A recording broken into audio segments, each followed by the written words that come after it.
Hello friends, welcome to my channel. இன்றைக்கி வீடியோவில் பார்த்தீங்கன்னா சூப்பரான டேஸ்டியான சாஃப்டான சப்பாத்தியும் அது தொட்டுக்க ஒரு எம்டி சைடிஷும் பார்க்கலாம் வாங்க.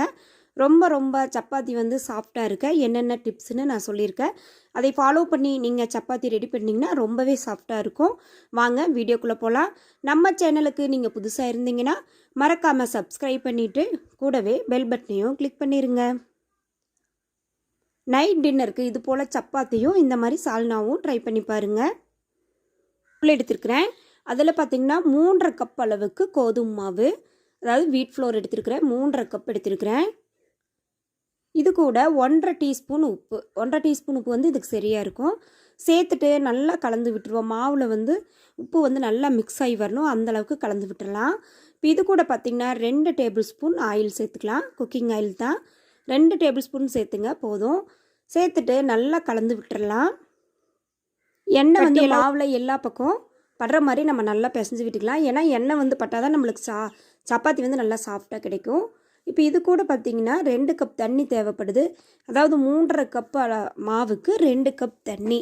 அதாவது 1 கப் கோதுமை மாவு எடுத்திங்கன்னா 1/2 கப் தண்ணி வந்து பிசைஞ்சிடணும். அதுதான் சரியான அளவு.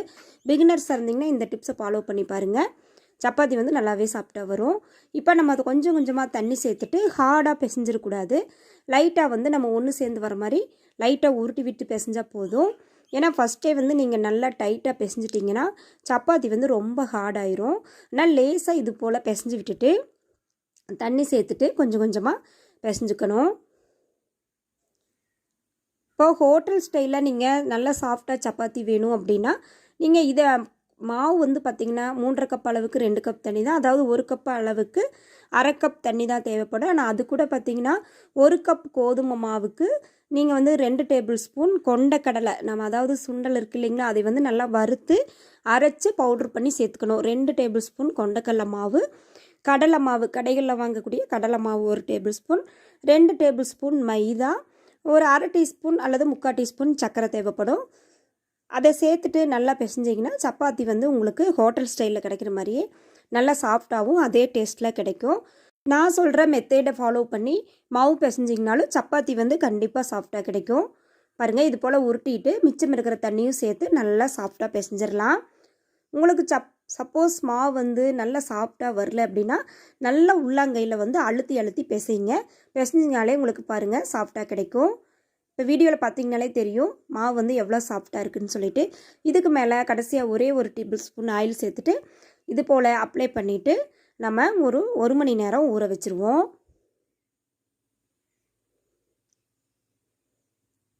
இது அப்படியே ஊறிட்டுருக்கட்டும். நம்ம அதுக்குள்ளே பார்த்திங்கன்னா இதுக்கு ஒரு சிம்பிளான சட்டுன்னு செய்யக்கூடிய ஒரு எம்டி சால்னா பார்க்கலாம். ஒரு மிக்ஸி ஜாரில் ஒரு துண்டு இஞ்சி, ஒரே ஒரு பல் பூண்டு சேர்த்துக்கலாம்.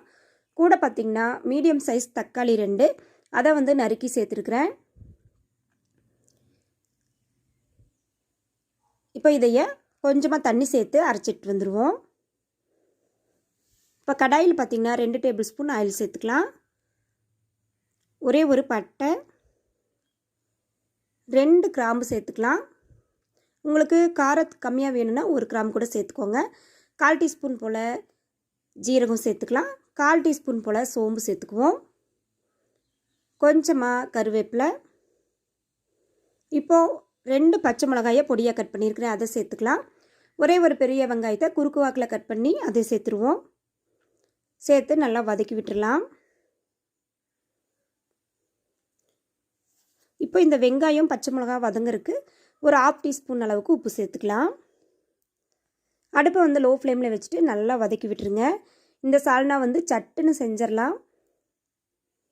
பாருங்கள், நல்லா வெங்காயம் வந்து ஓரளவுக்கு வதங்கி லேசாக ப்ரௌன் கலராக வந்திருக்கு. இந்த ஸ்டேஜில் வந்து நம்ம அரைச்சிட்டு வந்த தக்காளி பியூரியை இதில் சேர்த்துக்கலாம். கொஞ்சமாக மிக்ஸி ஜாரை கழுவி தண்ணி சேர்த்துக்குவோம். இப்போ இது கூட பார்த்திங்கன்னா 1/4 டீஸ்பூன் அளவுக்கு மஞ்சள் தூள், 3/4 டீஸ்பூன் அளவுக்கு தனி மிளகாய் தூள் சேர்த்துருக்குறேன். 1/2 டீஸ்பூன் போல் மல்லித்தூள் சேர்த்துட்டு நல்லா ஒரு வாட்டி கலந்து விட்டுருவோம். இது வந்து நல்லா கொதித்து பச்சை வாசனை போக வரைக்கும் நல்லா கொதிக்கணும். பாருங்கள் இப்போ கொதி வருது. இந்த ஸ்டேஜில் 1/4 டீஸ்பூன் போல் கரம் மசாலா சேர்த்துக்கலாம். இப்போ மசாலாவுக்கு தேவையான உப்பு ஏற்கனவே நம்ம வந்து 1/2 டீஸ்பூன் உப்பு சேர்த்துருக்குறோம். இப்போ பார்த்திங்கன்னா ஒரு 1/2 டீஸ்பூன் உப்பு சேர்த்துனிங்கன்னா சரியாக இருக்கும். இப்போ பார்த்திங்கன்னா மசாலா வந்து நல்லா கொதித்து பச்சை வாசனை போயிடுச்சு.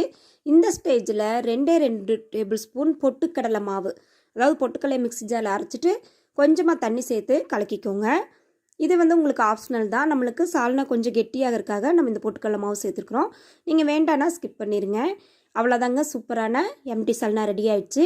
இப்போது நம்ம பிசைஞ்சு வச்ச மாவுலேருந்து ஒவ்வொரு உருண்டையாக எடுத்துகிட்டு இது போல் மாவு வந்து அப்ளை பண்ணிவிட்டு நல்லா நம்ம தேய்ச்சி விட்டுறலாம். பாருங்கள், இது போல் தேய்ச்சிங்கனாலே அப்படியே அதுவே வந்து சப்பாத்தி நல்லா வரும். ஏன்னா நம்ம அந்தளவுக்கு சாஃப்டாக பிசைஞ்சிருக்கிறோம். பாருங்கள், தேய்ச்சாச்சு. அவ்வளோதான். எடுத்துகிட்டு இது போல் கையில் போட்டிங்கன்னா அதில் ஒட்டி இருக்கிற மாவெல்லாம் விழுந்துடும். நம்ம தோசைக்கல்ல ஹீட் பண்ணிவிட்டு கொஞ்சமாக ஆயில் அப்ளை பண்ணிவிட்டு சப்பாத்தியை போட்டுக்கலாம். அடுப்பை வந்து லோ ஃப்ளேமில் வச்சுக்கோங்க.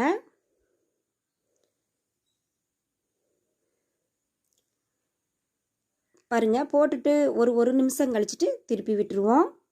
திருப்பி போட்டுடலாம். திருப்பி போட்டுட்டு ஓரங்களில் இது போல் நம்ம அழுத்தம் கொடுத்துட்டோம்னா சப்பாத்தி வந்து நம்மளுக்கு நல்லா உப்பி வரும்.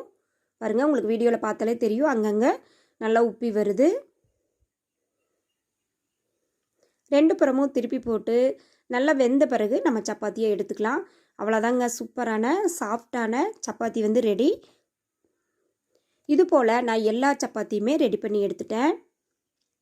நீங்கள் இந்த மெத்தடை ஃபாலோ பண்ணி சப்பாத்தி மாவு பிசைஞ்சிங்கன்னா கண்டிப்பாக சாஃப்டாக வரும். ட்ரை பண்ணி பாருங்கள். இந்த வீடியோ பிடிச்சிருந்தா சேனலை மறக்காமல் சப்ஸ்கிரைப் பண்ணிடுங்க. லைக் பண்ணுங்கள், ஷேர் பண்ணுங்கள், கமெண்ட் பண்ணுங்கள். பாருங்கள் எந்த அளவுக்கு சப்பாத்தி வந்து நல்லா சாஃப்டாக இருக்குதுன்னு சொல்லிட்டு. இப்போ இது கூட வந்து நம்ம ரெடி பண்ணி வச்ச சால்னாவையும் வச்சு சர்வ் பண்ண வேண்டியதான். ரொம்பவே டேஸ்ட்டாக இருந்துச்சு சப்பாத்தியும் சால்னாவும். நீங்கள் நான் சொன்ன மெத்தேடு படி மாவு பிசைங்க, கண்டிப்பாக சப்பாத்தி வந்து சாஃப்டாக வரும். இது வந்து 4 பேர்த்துக்கான அளவுகள் தான். நான் சப்பாத்தியும் சால்னாவும் வந்து ஒரு வேளை 4 பேர்த்துக்கு சாப்பிட்ற அளவுக்கு தான் நாங்கள் வந்து இன்றைக்கி வீடியோவில் செஞ்சுருக்குறோம். நீங்கள் இது போல் ட்ரை பண்ணி பாருங்கள் எவ்வளோ சாஃப்டாக இருக்குன்னு நீங்கள் வீடியோவில் பார்த்தீங்கனாலே தெரியும். கையில் எடுத்திங்கனாலே நல்லா சாஃப்டாக பிசிஞ்சு வரும். அவ்வளோதாங்க, சூப்பரான சாஃப்டான சப்பாத்தியும் எம்டி சால்னாவும் ரெடி ஆயிடுச்சு. ட்ரை பண்ணி பாருங்கள். தேங்க்யூ ஃபார் வாட்சிங்.